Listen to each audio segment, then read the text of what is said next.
नमस्कार, city news में आप सभी दर्शकों का स्वागत है। मैं हूं रिया गौड़ और आप देख रहे हैं जिले का number 1 channel city news Muzaffarpur. खबरों के बढ़ने से पहले आइए एक नजर डाल लेते हैं आज की सुर्खियों पर। हेडलाइन के प्रायोजक हैं जीनियस क्लासेस। अय्यापुर थाना क्षेत्र के झप्पा सीआरपीएफ कैंप के समीप आग लगने से दर्जन दुकान जलकर हुए रात लगभग 10 लाख रुपए की क्षति। जिले में भारी वर्षा के कारण गेहूं की फसल समेत आम और लीची हुए बर्बाद, भारी नुकसान उठाने को मजबूर रहे जिले के किसान। और लॉकडाउन के दौरान जिला प्रशासन के द्वारा आम दुकानदारों को पास निर्गत नहीं करने को लेकर दुकानदारों ने डीटीओ कार्यालय के समीप किया हंगामा। तो ये थे आज के मुख्य समाचार। अब खबरें विस्तार से। सीआरपीएफ कैंप के समीप अचानक दर्जनों दुकान में आग लग गई, जिसमें तकरीबन 10 लाख रुपए की संपत्ति जलकर हुई राख। मौके पर दमकल की गाड़ी पहुंचकर आग पर काबू पाया। अय्यापुर थाना क्षेत्र के महमूदपुर सीआरपीएफ कैंप चौक के पास शुक्रवार की सुबह अचानक ज्वेलर्स की दुकान में आग लग गई। आग की लपटें देखते ही देखते कई दुकानों को अपने चपेट में ले लिया। सूचना पर पहुंची अय्यापुर मीनापुर जिला अग्निशमन एवं सीआरपी कैंप के 2 टैंक आग पर काबू पा लिया। वहीं आग से बचने के लिए 1 दर्जन दुकान को उजाड़ दिया गया। इससे उजड़े दुकानों में भी क्षति हुई। दरअसल लॉकडाउन के कारण चौक की सभी दुकानें बंद थी। जरूरत के दवा व किराना दुकान खुला था। उसी दौरान सीआरपी कैंप चौक में जितेंद्र शाह के ज्वेलर्स व कपड़ा की दुकान है। सुबह 9 बजे के करीब दुकान से धुआं निकलते देखा गया। कुछ ही देर में धुआं आग की लपेट में बदल गई। पूरे दुकान में आग लग गई। वहीं बगल के मंतोष कुमार के गैस सिलेंडर की दुकान, मोहम्मद बबलू साइकिल रिपेयरिंग की दुकान, मोहम्मद अख्तर के मुर्गा कटिंग की दुकान, मोहम्मद मुश्ताक के चप्पल की दुकान, मोहम्मद हबीब के मुर्गा कटिंग की दुकान, संजीत शाह के कपड़े की दुकान, दिनेश शाह के किराना की दुकान व अन्य लोगों के भी दुकान में आग लग गई। लोगों ने बताया कि लगभग 10 लाख से अधिक का नुकसान हुआ है। मिस्त्री की दुकान है, उसमें से आग निकला है, ऊपर में पूरा धुआं देते हुए बढ़ गया। क्या दुकान में लगा है? लगभग पूरे मार्केट में लगा होगा ना संख्या? 10-12 में लगा है। 10 से 12 में। आपका क्या चीज का दुकान था? मेरा किताब का दुकान। उसमें भी जला है? हाँ, उसमें भी अभी आने लगा है, धुआं सब निकाल फकाल करके बाहर किया। क्या हुआ नाम आपका? विकास कुमार। घर? द्रोणपुर। और लोग को जानते हैं जिसका घर दुकान जला है? जरा है दिनेश का, जरा है दिनेश शाह के, जरा है संजीत शाह के, जरा है और सबके है धर्मेंद्र के जरा है। जिले में भारी वर्षा के कारण जिले में गेहूं, आम, लीची समेत कई फसल बर्बाद हो गए। किसानों को भारी नुकसान उठानी पड़ रही है। देखिए ये रिपोर्ट। जिले में चक्रवाती हवा कहर बनकर लोगों पर टूट रही है। गुरुवार देर रात तेज हवा और बारिश ने अपना रौद्र रूप दिखाया। कांटी थाना क्षेत्र के ढेवा पंचायत वार्ड संख्या 2 में तेज हवा के साथ बारिश होने से एक पेड़ अचानक 3 घरों पर गिर गया, जिससे इन घरों में रहने वाले लोगों को इस आपदा की घड़ी में खाना पीने की सामग्री नष्ट होने से बेहद परेशानी का सामना करना पड़ रहा है। पेड़ गिरने से किसी की जान तो नहीं गई, पर जान पर जरूर बनाई है। कर्जा लोन रुपया लेकर कर्जा कारखाने घर बनाए थे, पेड़ गिर गया, घर भी टूट गया है। खाने के लिए कुछ साधन नहीं है। गाँव से खाए क्या कर। मुखिया जी यहाँ के आए थे क्या? नहीं आया है मुखिया। वार्ड मेंबर कहे हैं तो मुखिया नहीं आया। वार्ड मेंबर कहे हैं तो मुखिया जी नहीं आए हैं। क्या घर है आपका? 3 गो घर है, तीनों घर बर्बाद है। बच्चे सब लेकर कहाँ रहेंगे, क्या करेंगे हम? हमको वीडियो सीओ कोई यहाँ पे आए? वीडियो कोई भी नहीं काम सुन रहे हैं। हम क्या करेंगे? हम गरीब आदमी, हम क्या करेंगे? कहाँ से लाएंगे हम? वहीं आंधी पानी से आम, लीची और गेहूं की भारी नुकसान हुआ है। पिछले 8 दिनों में यह मौसम की 5वीं वर्षा है। औराई, गायघाट, कटरा, सकरा, मुरौली, मुसहरी, कांटी, कुढ़नी और सरैया में जमकर आंधी के साथ बारिश से फसलों को काफी नुकसान पहुंचा है। गेहूं की फसल काटकर खेत में छोड़ी हुई थी, जो बारिश में डूब गई। लगातार हो रही वर्षा से फसल भीग जाने के कारण गेहूं से दाना निकलना मुश्किल हो गया है। वहीं खेती में लगी मूंग दाल की फसल बारिश में डूब गई। कल देर रात हुई बारिश से और अभी की बारिश से किसानों की फसलों पर बहुत बुरा असर पड़ा है। उनके आंखों के सामने उनकी फसलें बर्बाद होती दिख रही हैं। गेहूं की कटाई हो चुकी है, मगर सरकार द्वारा नहीं खरीदे जाने से गेहूं जो भीग चुके हैं वो बर्बाद होने के कगार पे आ चुके हैं। सांसद अजय निषाद द्वारा लॉकडाउन में अपने द्वारा किए गए कार्यों को साझा करते हुए सिटी न्यूज से खास बातचीत की। इस वक्त हमारे साथ मौजूद है मुजफ्फरपुर के सांसद अजय निषाद। तो उनसे हम जानते हैं कि जिस तरीके से पूरे बिहार में कोरोना महामारी का इफेक्ट है उस पर पार्टी कैसे काम कर रही है। सर देखिए, भारतीय जनता पार्टी अपने सारे मंडल अध्यक्ष, जिला अध्यक्ष और तमाम पदाधिकारी सबके साथ में जमीनी स्तर पे काम कर रहे हैं। अभी कल एक वहाँ से संदेश आया था कि पार्टी हर जिला में 10-10 हजार मास्क अपने संसाधन से भेज रही है, जो मंडल के कार्यकर्ताओं तक जाएगी और जो भी वहाँ पर निजी लोग हैं उनको वितरण किया जाएगा। हम लोग अपना स्तर से भी सब लोग कर रहे हैं। पिछले लगातार आपने देखा होगा खबर में कि लगातार हमारे जो जिलाध्यक्ष रंजन जी हैं लगातार अपने व्यवस्था से लोग को खाना वाना खिला रहे थे। क्योंकि अब सरकार ने निर्णय ले लिया है कि जितने भी राशन कार्ड जिनका वंचित है, राशन कार्ड नहीं बना है, उनको भी हम 1000 रुपया देंगे और उनका भी राशन कार्ड 4-5 दिन के अंदर में बन देंगे। तो ये कदम जो मुख्यमंत्री जी का ये स्वागत योग्य है। इससे गरीब लोगों को फायदा मिलेगा। घर में जब लोग का अनाज रहेगा, खाने का सारा व्यवस्था रहेगा, तो लोग नियमित रूप से लॉकडाउन का पालन करेंगे और उससे जो है कोरोना का जो चेन जो है वो टूट जाएगा और हम लोग इस पर विजय पाएंगे। सबसे ज्यादा जरूरत है अभी आज के डेट में कि लोग संयम कितना रखते हैं। बेवजह घर से तो बाहर एकदम निकलिए नहीं, बहुत जरूरत है तभी बाहर आप निकलिए। सरकार 2-2 घंटे का ढील भी दे रही है, तो अपना जो जरूरी का सामान है उसको खरीदिए और घर में शांति से रहिए, परिवार के साथ रहिए। कोशिश यही करना है कि कोई भी कोरोना इफेक्टेड जो लोग हैं उसके संपर्क में नहीं आए। कोई भी पंचायत में अगर बाहर से लोग आता है उसका भी जानकारी वहाँ के मुखिया हैं, जनप्रतिनिधि हैं, जिला प्रशासन है, उसको निश्चित तौर से दे ताकि जो है लोग कॉन्शियस हो जाए और ये बचाव ही इसका जो है बीमारी का जो है हम लोग कंट्रोल कर सकते हैं। सोशल डिस्टेंसिंग जो है उसका पालन करना है। मास्क हमेशा लगा के, आज बिहार सरकार ने निर्णय लिया है कि बाहर में बिना मास्क अपने नहीं निकल सकते हैं। तो ये सब कदम जो है कि कोरोना की लड़ाई में कारगर सिद्ध होगा। माननीय मुख्यमंत्री जी, माननीय प्रधानमंत्री जी और सारे भारतीय जनता पार्टी जो है जेपी नड्डा जी के नेतृत्व में लगातार काम कर रही है। पूरा देश इस समय संगठित है। अब देखिए 27 तारीख में मुख्यमंत्री के साथ में बैठक होना है, तो लॉकडाउन आगे बढ़ेगा क्या होगा। अभी थोड़ा सा स्थिति जो है ये कंट्रोल में नहीं है, इसलिए कि लगातार जो मरीजों की संख्या है पूरा देश का जब आंकड़ा आप देखेंगे तो लगातार बढ़ते जा रहा है। हम लोग 21,000 के आसपास में पहुंच गए हैं। तो अभी जो ये जो है इसको बहुत ठोस पहल करने की जरूरत है और जनता को संयम से रहने की जरूरत है। सर, लगातार पार्टी के द्वारा से पूरे देश में सहयोग मिल रहा है हम लोगों को। आपके लोकसभा क्षेत्र में जी इस कोरोना महामारी में लोग कैसे लाभान्वित हो रहे हैं आपके द्वारा कुछ? देखिए, आप तो बोलिए रहे ना कि भारतीय जनता पार्टी जो है अपना सीधा एक नेतृत्व के तहत में काम करती है। हमारे जिला अध्यक्ष हैं, मंडल अध्यक्ष है। जहाँ तक मेरी भी बात होगी, कल आपने न्यूज में देखा होगा कि मैंने सिविल सर्जन कार्यालय में जाकर सिविल सर्जन साहब को जो भी हमसे स्तर में हो पाया है किए हैं। अभी हम लोग फिर आज जाएंगे वहाँ पे SKMCH में, वहाँ भी प्रयास करेंगे। उसके बाद जिला जो हम लोग का जिला का संगठन है, जिलाध्यक्ष के नेतृत्व में जहां जरूरत पड़ती है वहां हम लोग मदद करते हैं। ज्यादा मदद की जरूरत नहीं है। जनता को जो है बुनियादी सुविधा में जो भी जरूरत की सामान है तो सरकार दे ही रही है। राशन पर्याप्त मात्रा में दे दी है, 3 गैस भी दिया है, 1,000 रुपया भी अकाउंट में गया है। 3 महीने का जो पेंशन, जो वृद्धा पेंशन है वो भी एडवांस गया है। जितनी भी महिला जो जनधन खाता में खुली हैं उनको भी अकाउंट में 500-500 रुपया चला गया है। किसान सम्मान निधि भी आप देखें वो भी पैसा चला गया है। तो सरकार तो हर स्तर से प्रयास कर रही है और ये पैसा तो सीधे गरीब के अकाउंट में जा रहा है, कोई बिचौलिया भी इसमें नहीं है।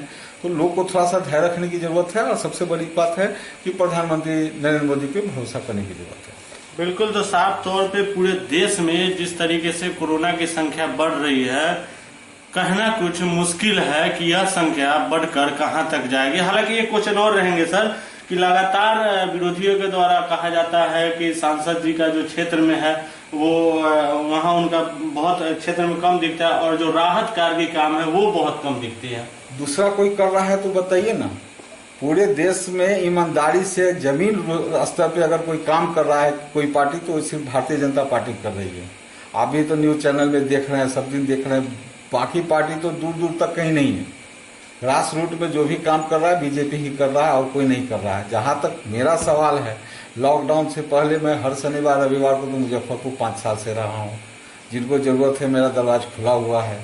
विशेष परिस्थिति में लोग का है जो अभी जो है लॉकडाउन में हम कहीं जा भी नहीं रहे हैं, किसी को हम कोई टेंशन भी देना नहीं चाहते हैं। हम भी अपना काम इत्मीनान से घर से रख रहे हैं। जितना भी बाहर के लोग जो फंसे हुए हैं उनको हम लोग को मदद करने की ज़्यादा ज़रूरत है, क्योंकि उनके पास संसाधन भी कमी है, बाहर में थोड़ा सा प्रॉब्लम ज़्यादा हो रहा है। हालांकि माननीय नीतीश जी ने जितने भी बिहार के बाहर लोग फंसे हुए हैं उनके अकाउंट में सीधा 1-1 हज़ार रुपया भेजे हैं। लगभग 12-12.5 लोग को 1-1 हज़ार रुपया मिल चुका है। तो मान लीजिए थोड़ा सा राशि कम है, लेकिन सरकार तो कर रही है सहयोग ना अपने स्तर से। क्योंकि एक तो अभी जो हम लोग के पास आंकड़ा है लगभग 20 लाख बिहारी जो अभी बाहर में फंसे हुए हैं, उसके अलावा जो अभी बच्चे हैं कोटा में फंसे हुए हैं। तो अगर लॉकडाउन की अवधि बढ़ती है तो इसको कैसे वापस लाना है, किस संसाधन से लाना है और कैसे हम उसको वापस बुलाएं ताकि जो जिस पंचायत में वो पहुंचे वहां पर कोई तरह का कोई अथी नहीं हो, कोरोना अफेक्टेड नहीं लोग आए। इस सब का भी तो ध्यान देने की जरूरत है। 20 लाख लोग को एक साथ में लाना, उनको पूरा केयर करना, ये सरकार की सबसे बड़ी चुनौती है आज के डेट में। सर एक चीज और है, मुजफ्फरपुर में अभी लॉकडाउन खत्म हुआ नहीं, लेकिन लोग बेवजह सड़क पे अधिक दिख रहे हैं। तो क्या कुछ आपके द्वारा किया जा रहा है? क्या जिला प्रशासन से बातचीत हुई है आपको कोई इस विषय?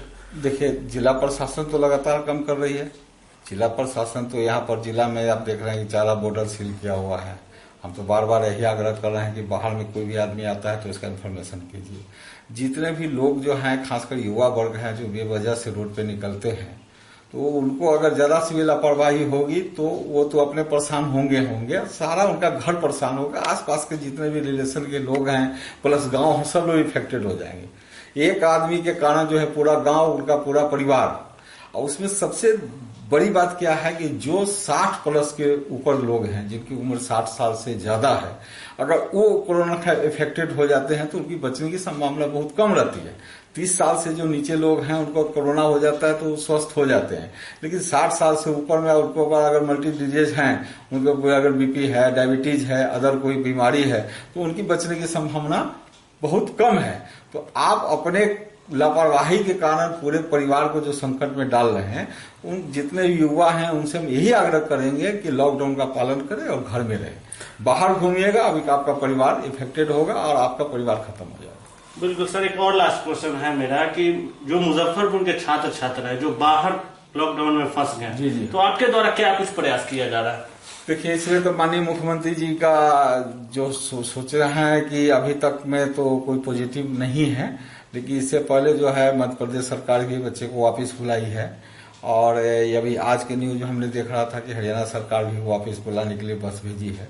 तो माननीय मुख्यमंत्री से भी हम लोग आग्रह करेंगे कि भाई इसको जो है जितने भी बच्चे फंसे हुए हैं तो उसको या तो कोई ऐसा एक सिस्टम बनाया जाए, डॉक्टर से राय लिया जाए कि उनको कैसे सुरक्षित लाएं, और यहाँ आने के बाद हमारा बिहार भी कैसे सुरक्षित रहे, इस पर ज्यादा ध्यान देने की जरूरत है।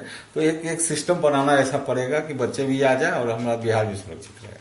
चलिए, तो बिल्कुल साफ तौर पे आप देख सकते हैं, ये है मुजफ्फरपुर के सांसद अजय निषाद जो अपनी बातें को बेबाकी से बता रहे थे। तो मुजफ्फरपुर में या पूरे प्रदेश में कोरोना की संख्या बढ़ती जा रही है। बिहार में अब तक 176 लोगों को कोरोना पॉजिटिव पाई गई है। तो सिटी न्यूज भी आपसे अपील करती है कि आप बेवजह सड़क पे ना निकले, आप अपने घर में ही रहें, क्योंकि प्रदेश ही नहीं पूरा देश बचाना है।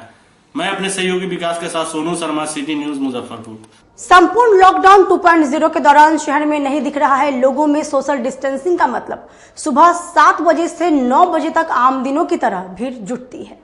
कोरोना वायरस की महामारी को देखते हुए जिला प्रशासन द्वारा संपूर्ण लॉकडाउन के दौरान लोगों में सोशल डिस्टेंसिंग का पालन न करता देख शहर के सभी सब्जी मंडियों को बंद कर दिया गया था, लेकिन इस वायरस का खौफ लोगों को नहीं बदल पाया। आज एक ऐसी ही तस्वीर आप लोगों को दिखाने जा रही हूं, जिसे देखकर आप भी थोड़ी देर सोचने पर मजबूर हो जाएंगे। शहर में लॉकडाउन के बाद भी लोगों में अघोषित छूट दिख रही है। दरअसल शहर के सभी इलाकों में सुबह 5 बजे से लेकर सुबह 9 बजे तक शहर के सभी चौक चौराहों पर इस कदर भीड़ दिखेगी कि मानो सरकार द्वारा कोई दिशा निर्देश नहीं दिया गया है। खासकर इनमें सब्जी खरीदने वालों की भीड़ दिख रही है। ना तो इनमें कोरोना वायरस का कोई खौफ है और ना ही सोशल डिस्टेंसिंग का पालन करने का तरीका पता। नहीं तो जिला प्रशासन द्वारा आदेश जारी किया गया है कि लोगों में सोशल डिस्टेंसिंग और मास्क पहनने का पालन करता नहीं दिखेंगे तो इन पर कानूनी कार्रवाई की जाएगी। देखिए, बिहार में कोरोना संक्रमण की बढ़ती हुई संख्या को देखते हुए भारत सरकार ने भी और बिहार सरकार ने भी कल लेटर जारी हुआ है प्रधान सचिव बिहार सरकार के द्वारा, जिसमें सभी दुकानदारों को, सभी ग्राहकों को मास्क पहनना अनिवार्य किया गया है और जो लोग बाहर घूमेंगे, घर से बाहर जाएंगे, उनके लिए भी मास्क अनिवार्य कर दिया गया है। सरकार द्वारा बांटी जा रही राशन सामग्री में चावल में लगातार शिकायत आ रही है। कई जगह तो चावल में कीड़े भी निकलने की शिकायत आ रही है। देखिए रिपोर्ट। एक तरफ जहां राशन से वंचित लोग हंगामा कर रहे हैं, वहीं दूसरी ओर कुछ जगहों पर पीडीएस दुकानों से सड़ा हुआ या कीड़ा लगा चावल लोगों को दिया जा रहा है। शुक्रवार को माली घाट वार्ड 41 स्थित जन वितरण प्रणाली की दुकान से कार्ड धारकों को जो राहत राशन के नाम पर चावल दिया गया, उसमें कीड़ा होने की शिकायत पर लोगों ने जमकर हंगामा किया। हंगामा कर रहे लोगों का कहना था कि कोरोना से बीमार पड़े न पड़े, पर चावल खाकर जरूर बीमार पड़ जाएंगे। चावल गंदा है, बहुत गंदा है, अच्छा नहीं चावल है। जो भी 1 महीने का मिलता है ऑफर वाला, वो भी गंदा है, अच्छा नहीं चावल है। कीड़ा लगा हुआ है जी, गंदा बहुत है। गेहूं में भी बहुत गंदा, अच्छा भी नहीं है बिल्कुल।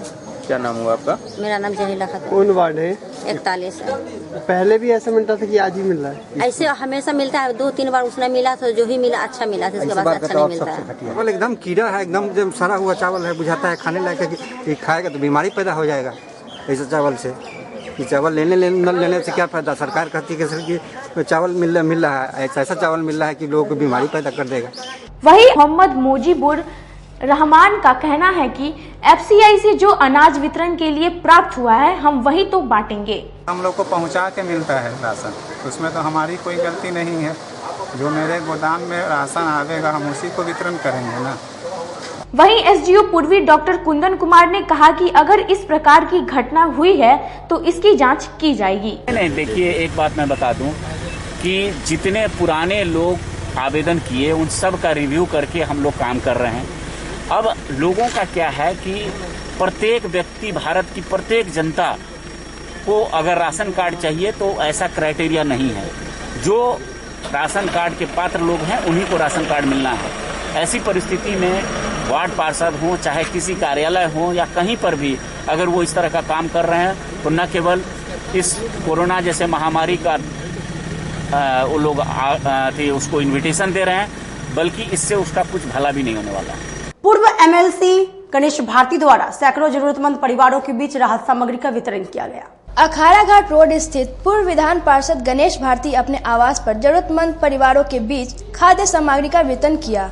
पूर्व विधान पार्षद द्वारा लॉकडाउन 2.0 में पिछले कई दिनों से लगातार खाद्य सामग्री का वितरण कर रहे हैं। शुक्रवार को लगभग 100 परिवारों के बीच खाद्य सामग्री का वितरण किया। पूर्व एमएलसी गणेश भारती ने कहा कि इस विकट समय में सभी लोगों को आगे आकर जरूरतमंदों की मदद करनी चाहिए। अभी तक कोरोना वायरस के कारण लॉकडाउन से प्रभावित जिनके पास न राशन कार्ड है, न कोई कारोबार है, हैंड टू माउथ है, गरीब है, असहाय है, वैसे लोगों को हमने खाद्यान्न मुहैया कराया है, जिसमें 2.5 किलो चावल, 1.5 किलो आटा, आधा किलो दाल, उसके बाद में कड़ू तेल, नमक, बिस्कुट, आलू, प्याज हमने उन लोगों को मुहैया करा है, क्योंकि बहुत परिवार ऐसे हैं जिनका कोई व्यवसाय नहीं होने के कारण भूखे मर रहे हैं।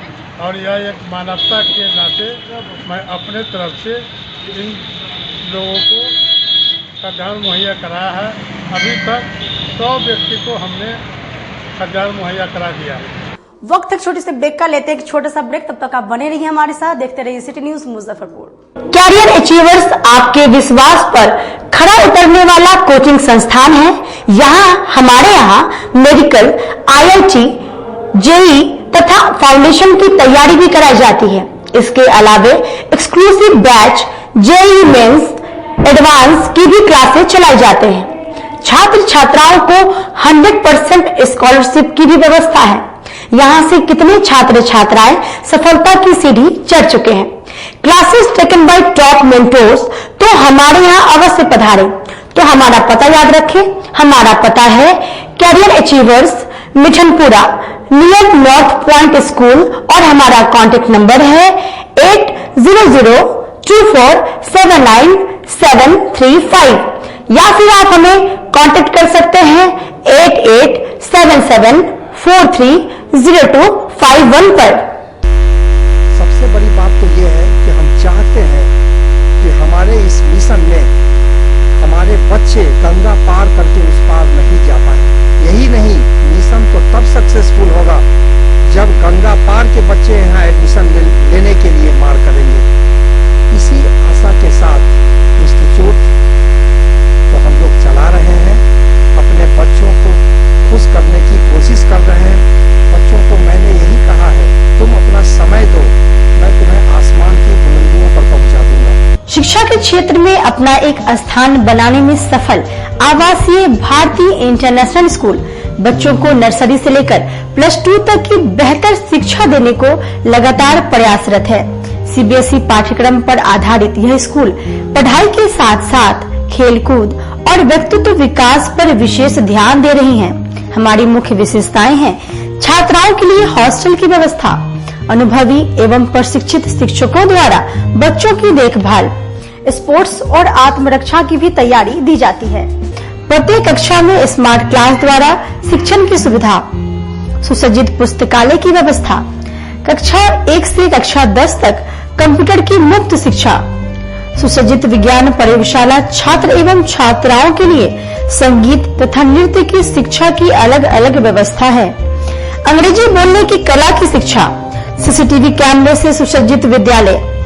तो हमारा पता याद रखें, हमारा पता है आवासीय भारतीय international school, main road NH57 Ahiyapur Muzaffarpur और हमारा कॉन्टेक्ट नंबर है 7970919864 या फिर आप डायल कर सकते हैं 9931273960 या फिर आप हमें कॉल कर सकते हैं 9525587370 पर।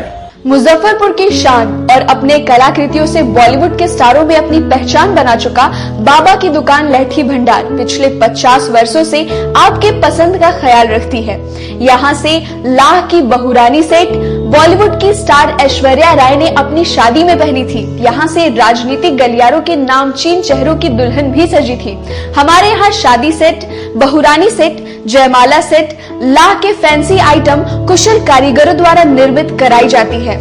इसके अलावा चूड़ा सेट, कंप्यूटर चूड़ा, कुंदन चूड़ा, वाटरप्रूफ चूड़ा, चुंदरी 3 बुंदिया, बंग बंगरी, हिंगलू, पात चूड़ा, जंगली चूड़ा का भी निर्माण अपने कारीगरों द्वारा कराती है।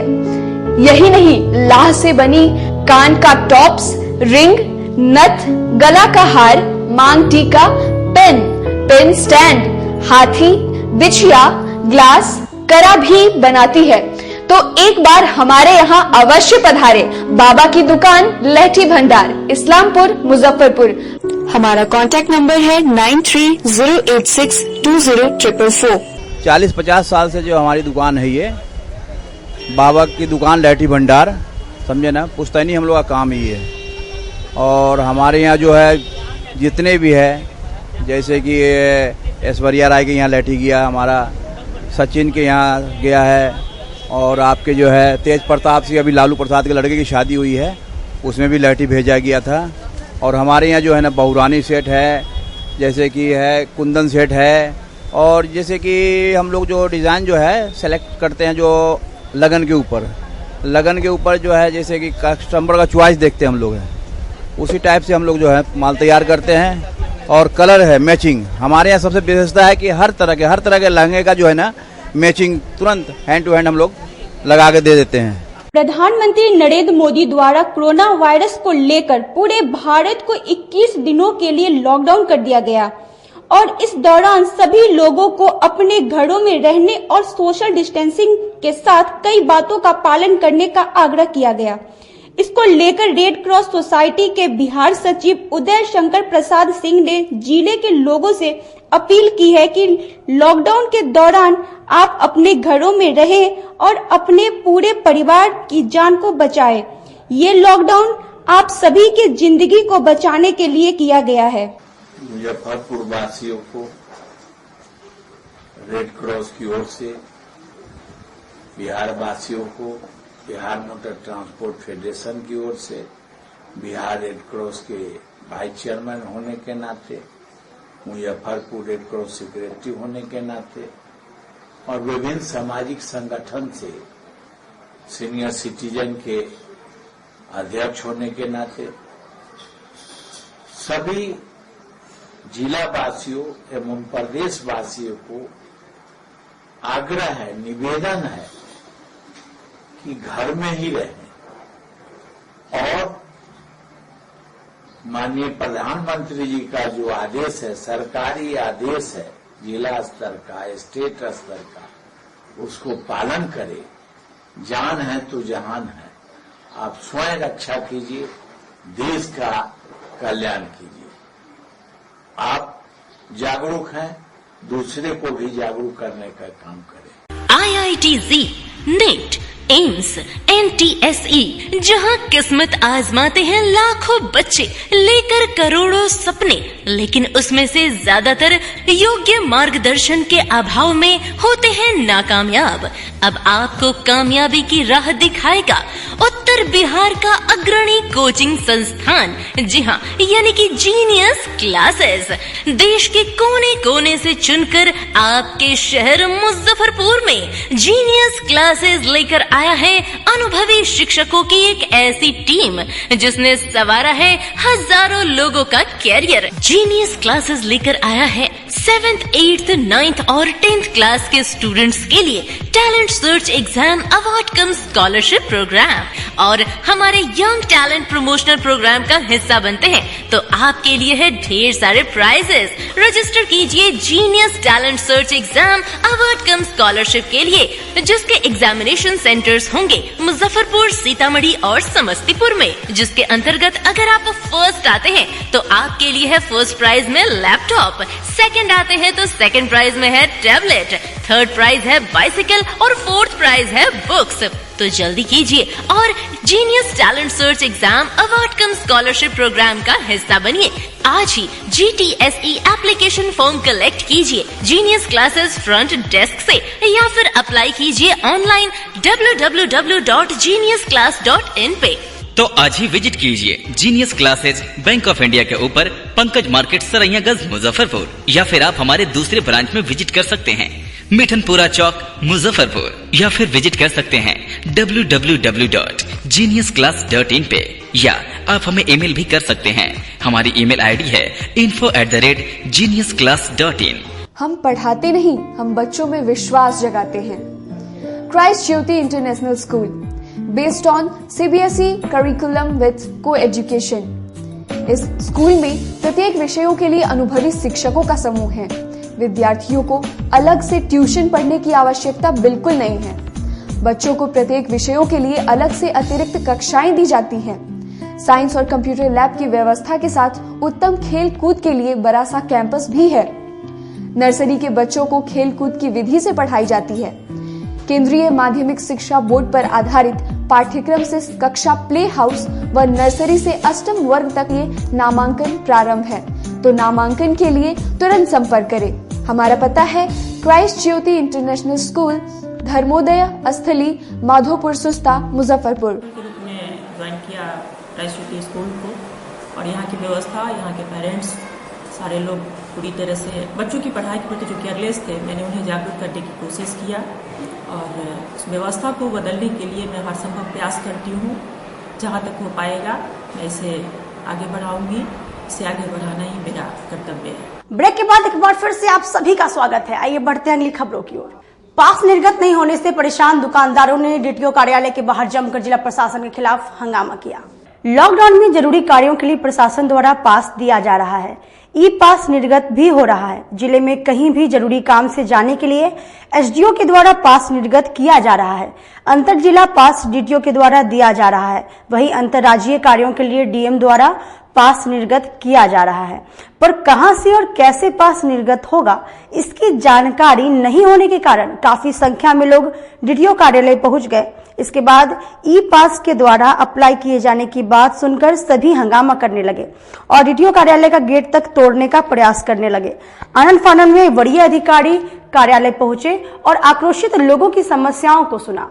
इसके बाद यथासंभव प्रयास कर सभी के समस्याओं का निपटारा भी किया। कोई भ्रम की स्थिति नहीं है।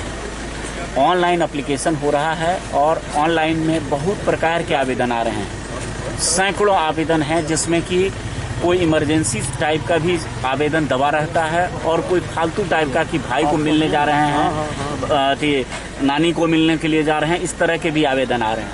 तो इतना जरूर जानिए कि प्रायोरिटी बेसिस पे सारे ऑनलाइन आवेदनों का ऑनलाइन ही डिस्पोजल होना है, वो काम हो रहा है।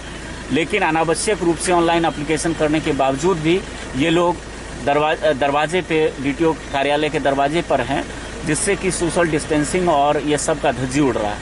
इसी क्रम में मुझे यहाँ सूचना मिली और मैं आया। अभी भी देखिए आपके पीछे लोग खड़े हैं, उन लोगों को समझ में ही नहीं आ रहा है। समाहरणालय सभागार में जिलाधिकारी द्वारा कोरोना वायरस और कालाजार को लेकर जिले के पदाधिकारियों के साथ बैठक कर कई जरूरी निर्देश दिए। समाहरणालय स्थित सभाकक्ष में जिला स्तरीय कालाजार उन्मूलन टास्क फोर्स समिति की बैठक जिलाधिकारी डॉक्टर चंद्रशेखर सिंह की अध्यक्षता में की गई।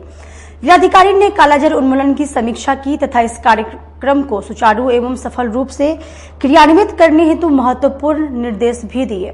उन्होंने निर्देश दिया कि सभी चिन्हित गांवों में कालाजार उन्मूलन अभियान सफलतापूर्वक चलाए, आशा का इन्वॉल्वमेंट बढ़ाए, साथ ही स्थानीय जनप्रतिनिधियों का भी सहयोग हासिल करे। उन्होंने निर्देश दिया कि कालाजार उन्मूलन अभियान का सतत अनुश्रवण करना भी सुनिश्चित करे, साथ ही छिड़काव कार्य में लगे कर्मियों का मानदेय हर 15 दिन पर देना सुनिश्चित करे। प्रचार प्रसार पर लोगों को और समुदाय को जागरूक भी किया जाए। जिलाधिकारी ने कहा कि सभी प्रखंडों में सामाजिक भागीदारी बढ़ाने वाली गतिविधियां आयोजित करें, जिला स्तर पर मॉनिटरिंग फीडबैक की भी समीक्षा करें। उन्होंने स्वास्थ्य विभाग को निर्देश दिया कि छिड़काव के समय आने वाली कठिनाइयों के समाधान करने हेतु स्थानीय जनप्रतिनिधि का सहयोग लेना सुनिश्चित करें। पंचायत स्तर पर कालाजार पंचायत का आयोजन करें, जिसमें उक्त पंचायत में कालाजार रोग उपचार एवं रोकथाम में एसपी छिड़काव के महत्व पर चर्चा हो सके। वहीं स्वास्थ्य विभाग द्वारा बैठक में बताया गया कि बीते वर्षों से कालाजार संबंधित मामलों में कमी आई है। जहां 2007 में 4,920 मामले सामने आए थे, वहीं 2019 में 243 मामले सामने आए हैं, जबकि 2020 में अभी तक मात्र 48 मामले सामने आए हैं। जिला मलेरिया पदाधिकारी ने बताया कि 24 अप्रैल से शुरू होने वाले कालाजार उन्मूलन अभियान के तहत जिले के कुल 489 गांवों को चिन्हित किया गया है। शहरी क्षेत्र में कालाजार से संबंधित केस सामने नहीं आए। पारू प्रखंड में सभी अधिक 101 गांवों को चिन्हित किया गया। वहीं मुरौल में सबसे कम 7 गांव चिन्हित किए गए।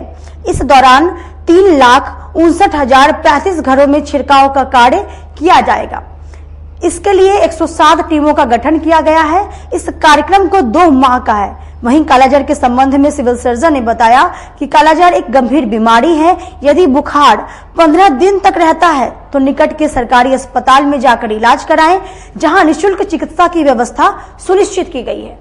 कालाजार उन्मूलन को लेकर जिलाधिकारी की अध्यक्षता में एक बैठक आहूत की गई, जिसमें जिला स्तरीय कालाजार उन्मूलन टास्क फोर्स कमेटी के पदाधिकारियों ने हिस्सा लिया। डीएम द्वारा निर्देश दिया गया स्वास्थ्य विभाग को कि जितने भी चिन्हित गांव हैं मुजफ्फरपुर में, उन सभी गांवों में डोर टू डोर छिड़काव करें। विशेषकर दलित, महादलित और कमजोर वर्ग के जो गांव हैं, चूँकि ये मामला ज़्यादातर कालाजार का वहीं पर देखा जाता है। दूसरी बात, आशा को और इन्वॉल्व करने की ज़रूरत है, इस आशय का भी उन्होंने निर्देश दिया है।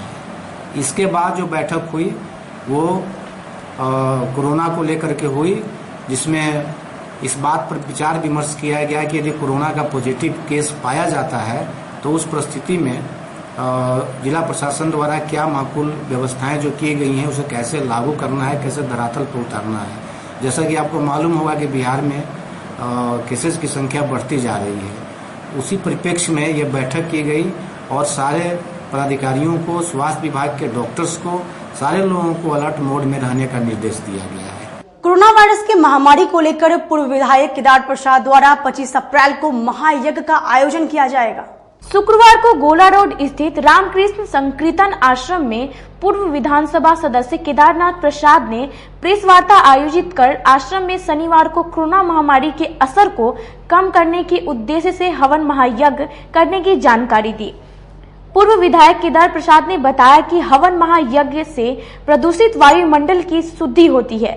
सोशल डिस्टेंसिंग का पालन करते हुए सभी धर्मों के अनुयायी अलग अलग बैठकर अपने धर्मानुसार ईश्वर से सामूहिक प्रार्थना करेंगे। पूरा विश्व भस्मासुर के रूप में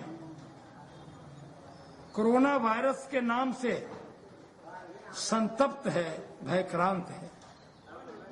देश विदेश में सारे राजनेता और सारे प्रशासन के लोग संतप्त और व्यस्त हैं जनरक्षा में, जनहित में। यहां भी मुजफ्फरपुर में समाहर्ता और प्रशासन एवं हम जैसे समाज सेवी और कई संस्था के लोगों के मानवता को बचाने में लगे हैं। हम लोग यहाँ मुजफ्फरपुर में लंबे अरसे से राम भजन संकीर्तन आश्रम के नाम से हम लोगों की जो संस्था है मानवता के हित में है शुरू से। तो हम लोगों का भी नैतिक धर्म बनता है। मैंने भंडारे का व्यवस्था रखा था तो प्रशासन से निर्देश आया कि भंडारा आप नहीं करें तो अच्छा होगा, हवन तो कर लें, क्योंकि कच्चा दाना दे देने की प्रावधान है सेंट्रल में, पका हुआ भोजन कराने की व्यवधान नहीं, उसमें किसी तरह का इन्फेक्शन हो जाए तो आपकी, हम लोगों की, सबकी बदनामी होगी। मैंने कहा चलो ठीक है, शासन का नियम का उल्लंघन करना हम लोग नहीं जानते हैं, हम लोग इसका पालन करना जानते हैं, परंतु जनहित में, मानव हित में, सुरक्षात्मक ढंग से मैंने तमाम संतों से, उपनिषदों से ज्ञान हासिल किया और मैंने समझा भव सागर में जब आदमी पड़ जाता है, भव व्याधि में जब आदमी फंस जाता है तो उससे पार उतरने का कोई संसाधन नहीं है। भव सागर से पार उतरने का प्रभु का नाम एक सहारा है और भव व्याधि से उबरने का प्रभु का नाम ही एक सहारा है। भव महाऔषधि है, भव व्याधि से बचने के लिए महाऔषधि है राम नाम।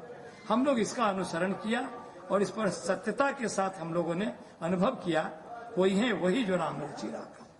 तो आज इस कोरोना नामक भयावह वायरस को जनहित में इसे समाप्त करने कराने के लिए हम समस्त समाज सेवी लोग संकल्पित होकर सभी धर्मों को हमने सादर आमंत्रित किया है कि सर्वधर्म प्रार्थना होगी, कल हवन होगा और हम लोगों ने हवन में मूल मंत्र रखा है कोरोना भस्माय स्वाहा, कोरोना भस्माय स्वाहा। इस तरह से हवन कुंड में हवन बनेगी, हवन की सारी संविधा आएगी और उसमें बेलपत्र पर, आम के पल्लव पर ये सब मंत्र लिखा जाएगा और इस तरह से मंत्र के साथ साथ भी हम लोग इसका कोरोना वायरस भस्मायन स्वाहा। संस्कार भारती द्वारा ऑनलाइन रंगोली प्रतियोगिता का आयोजन किया गया, जिसमें प्रतिभागियों ने अपने प्रतिभा का परिचय दिया। संस्कार भारती की ऑनलाइन प्रतियोगिता के 5वें दिन रंगोली प्रतियोगिता हुई। इनमें कुल 15 प्रतिभागियों ने अपनी प्रतिभा दिखाई। संस्कार भारती के सचिव प्रभात कुमार ने बताया कि आज हस्तकला प्रतियोगिता हुई है। सभी जीते हुए प्रतिभागियों को लॉकडाउन के बाद सभी को प्रशस्ति पत्र दिया जाएगा। संस्कार भारती मुजफ्फरपुर द्वारा लॉकडाउन में पुनः सोशल डिस्टेंसिंग का पालन करते हुए संस्था ने यह निर्णय किया कि इस लॉकडाउन को क्यों ना हम एक बेहतर परिणाम में बदले, जिसके तहत संस्कार भारती ने रंगोली, चित्रकला, नृत्य, संगीत, पेंटिंग, हस्तकला की ऑनलाइन प्रतियोगिता करने का निर्णय लिया, जिसके तहत आज रंगोली की प्रतियोगिता हो रही है, जिसमें छात्राओं द्वारा, छात्र द्वारा, कलाकारों द्वारा कोरोना योद्धाओं का सम्मान और राष्ट्रीयता आज के इस रंगोली का थीम है, जिसके तहत शहर के और जिले के कई घरों में रंगोली प्रतियोगिता आज कराई जा रही है। साथ ही जितनी भी विधाएं हुई हैं, सभी विधाएं में जो भाग लिए हैं उन सभी प्रतिभागियों को संस्कार भारती द्वारा प्रशस्ति पत्र दिया जाएगा आज के लिए बस इतना ही। कल फिर मिलेंगे कुछ नए खबरों के साथ। तब तक आप मुझे और मेरी पूरी न्यूज़ टीम को दीजिए इजाजत। नमस्कार।